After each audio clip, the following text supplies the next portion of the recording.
तो finally guys मैंने decide कर लिया है कि मुझे भी एक अच्छा सा गेमिंग सेटअप रूम रेडी करना है, पर उसके पहले इस रूम की हालत तो देखो। बहुत बुरे लग रहे। तौबा तौबा तौबा, सारा मूड खराब कर दिया। मूड तो मेरा भी डेली इस रूम में रहकर खराब ही रहता है, इसीलिए अब मैं इसको ऐसे से ऐसा बनाने वाला हूँ। लेकिन अभी मैं इसको दिखाऊंगा नहीं, क्योंकि पूरा गेमिंग सेटअप कंप्लीट होने के बाद देखने का अलग ही मजा आएगा। तो अब हम पहले बात कर लेते हैं गेमिंग सेटअप की। तो फिलहाल गाइज मेरे पास कोई भी गेमिंग पीसी अवेलेबल नहीं है, तो अब मैं पूरा गेमिंग सेटअप बनाने वाला हूँ, जिसमें काफी सारी इंपॉर्टेंट चीजें लगने वाली है। और अगर आप भी गेमिंग सेटअप बनवाने वाले हो या फ्यूचर में कभी भी बनवाओगे, तो ये वीडियो आपके लिए बहुत ही ज्यादा इंपॉर्टेंट है। और अब मैं अपने गेमिंग सेटअप में क्या क्या यूज करने वाला हूँ और क्या क्या करूंगा, उन सबको भी मैं यहाँ पर रिवील करूंगा। और हाँ, उन सबकी प्राइस भी बताऊंगा, और मेरा गेमिंग सेटअप कितने का है वो प्रॉपर तरीके से रिवील करूंगा। ये सबके लिए एक लाइक और एक सब्सक्राइब तो बनता है। और हाँ, वीडियो को पूरा एंड तक वॉच करना, क्योंकि अभी या फ्यूचर में आप कभी भी पूरा गेमिंग सेटअप रेडी करोगे तो आपके लिए रेडी करना काफी इजी होगा। तो गाइस, गेमिंग सेटअप बिल्ड करवाने से पहले मेरे को अपने रूम की कंडीशन को सही करना होगा। तो सबसे पहले मैं अपने फ्रेंड से रूम में पेंट करवाने लग जाता हूँ। बड़ा हरामी हो बेटा।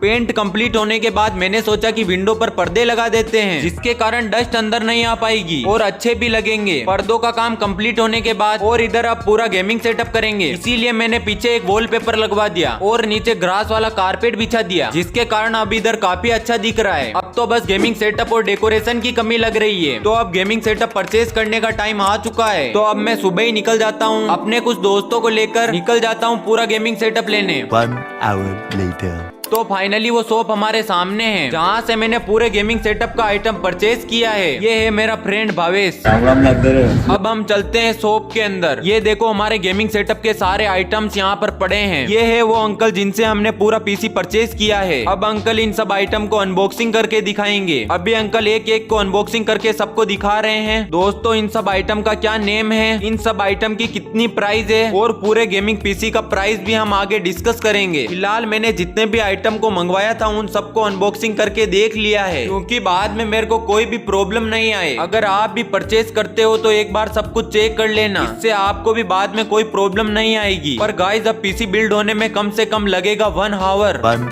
hour later. Finally guys, PC पूरा बिल्ड हो गया है। तो अंकल को मैं पूरा पेमेंट कर देता हूँ। अब हमको सारे आइटम को फटाफट से कार में रखना होगा, इसके लिए ही तो इनको लेकर आया हूँ। तो हम लोग सारे बॉक्स को कार में रख देते हैं और फटाफट यहाँ से घर के लिए निकल जाते हैं। पर रास्ते में क्या ही तो सुंदर नजारा दिख जाता है। तो कमेंट में जल्दी से बोलिए जय Shri Ram. A few moments later. तो फाइनली गाइज हम आ जाते हैं घर पर। पहले तो सारे आइटम को रूम में ले जाते हैं। अब सारे आइटम हमारे सामने पड़े हैं, पर हम में से किसी को भी इसका सेटअप करना नहीं आता है। तो मैंने एक दोस्त को बुलाया जिसको पूरा पीसी का नॉलेज है, तो अब ये प्रॉपर तरीके से सेटअप कर देगा। लेकिन उससे पहले इन सब आइटम को बाहर निकाल रहे हैं। तो सारे आइटम को बाहर निकाल दिया है और फाइनली गाइज सेटअप पूरा कंप्लीट हो चुका है। तो अब मैं आपको पूरे गेमिंग सेटअप का एक सिनेमैटिक व्यू दिखा देता हूँ।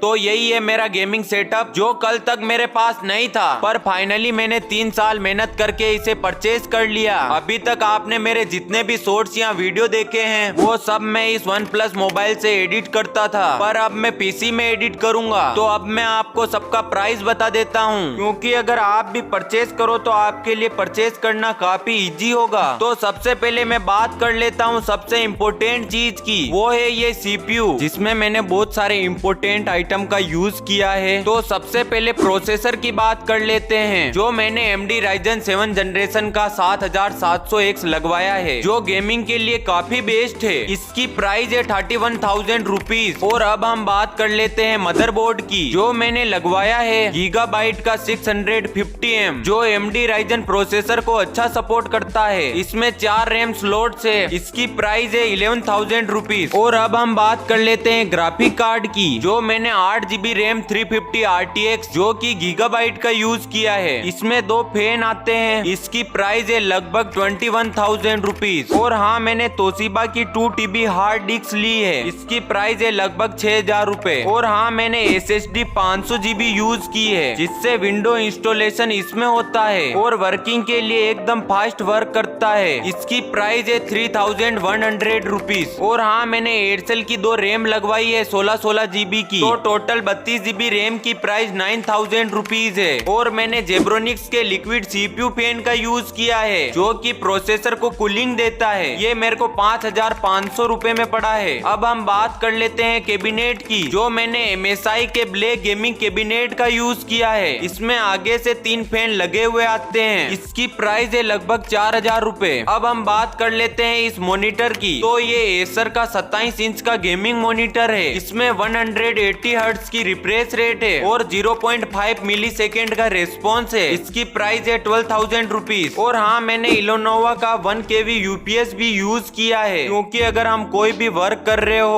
और अचानक से लाइट प्रॉब्लम हो जाए। इसका 30 मिनट का बैटरी बैकअप है जिसमें हम हमारा वर्क कंप्लीट कर सकते हैं। ये मैंने 4,800 रुपए में परचेज किया है। और ये जेब्रोनिक्स के वायरलेस कीबोर्ड माउस है। इसमें पूरी RGB लाइटिंग है और ये गेमिंग के लिए बेस्ट है। इनकी प्राइस है 1950 रुपए। और अब हम बात कर लेते हैं इस माइक की। तो ये मेनो का माइक है और बजट के हिसाब से काफी अच्छा माइक है यार। इसमें बाहर की कोई भी नॉइस नहीं आती है और यहाँ से हम इसे म्यूट भी कर सकते हैं। और इसमें काफी अच्छी स्टैंड भी आई है जिसको हम जिधर चाहे उधर घुमा सकते हैं। और पूरा RGB सिस्टम है। अपने इच्छा अनुसार कौन से भी कलर की लाइट चला सकते हैं। और अगर वॉइस की बात करूँ तो ये पूरे वीडियो की वॉइस इसी माइक से रिकॉर्ड हो रही है। और अगर आपको भी परचेज करना हो तो किनारे पर ऑप्शन आ रहा होगा, उससे आप भी परचेज कर सकते हो। और मैंने ये जेब्रोनिक्स के हेडफोन लिए हैं। ये वायरलेस वाले हैं। ये मैंने माइक वाले परचेज नहीं किए हैं क्योंकि मेरे पास ऑलरेडी माइक है। इनका प्राइस है मात्र 1,000 रुपए। और हाँ, मैंने ये गेमिंग चेयर परचेज नहीं की है क्योंकि ये मेरे पास ऑलरेडी थी, इसीलिए मैं फिलहाल इसी से काम चला लूंगा। अगर आपको चाहिए हो तो आप आपके हिसाब से परचेज कर सकते हो। अब मैं सबसे इम्पोर्टेंट चीज की बात कर लेता हूँ, वो है ये जियो फाइबर, जिसकी वजह से ये पूरा PC चल रहा है, वरना नेट के बिना तो कुछ भी पॉसिबल नहीं है। और मैंने जब इसे ऑर्डर किया था तब इसकी प्राइस थी 2100 रुपए। और इसमें मैं अलग से हर महीने रिचार्ज करवाता हूँ। और हाँ, अब मैं बात कर लेता हूँ पूरे गेमिंग रूम की। तो ये पहले कुछ ऐसा था और अब कुछ ऐसा दिख रहा है। पहले से तो गाइस काफी बेटर दिख रहा है। और हाँ, एक दिन जरूर अपना ड्रीम गेमिंग सेटअप रूम भी बनवाएंगे। फिलहाल के लिए ये बेस्ट है। अब मैं आपको पूरे गेमिंग सेटअप की टोटल प्राइस बता देता हूँ। ये मुझे पूरा लगभग 1,50,000 रुपीज तक पड़ा है। किसी के लिए ये काफी ज्यादा महंगा होगा और किसी के लिए ये काफी ज्यादा सस्ता, बट मुझे इसे लेने के लिए पूरे 3 साल तक मेहनत करनी पड़ी। तो गाइज, आपको गेमिंग सेटअप थोड़ा सा भी पसंद आया हो तो वीडियो को लाइक और चैनल को सब्सक्राइब करना मत भूलना, क्योंकि अब मैं डेली लाइव चलने वाला हूँ। तो आज के लिए इतना ही, मिलते हैं नेक्स्ट वीडियो में। तब तक के लिए बाय बाय।